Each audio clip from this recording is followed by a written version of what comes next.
Hello guys, my name is Abhishek Kumar. In my channel, I have to teach you how to use AutoCAD. We are going to learn all about design, how to use the line command, and how to use the circle command. For all those who want to learn about design, please subscribe to my YouTube channel.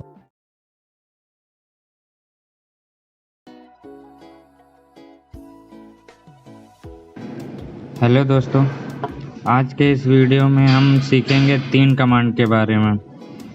इन 3 कमांड को यूज़ करके हम लोग एक शाफ्ट को ड्रॉ करेंगे, जो कि पहली कमांड इस टाइप से है, लाइन कमांड। लाइन कमांड को एल टाइप करके यूज़ कर सकते हैं। और दूसरी है हमारी ऑफसेट कमांड।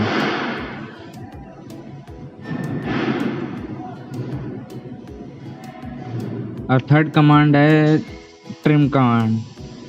ट्रिम कमांड को TR टाइप करेंगे, TR डबल एंटर करेंगे तो ट्रिम कमांड यूज़ होगी।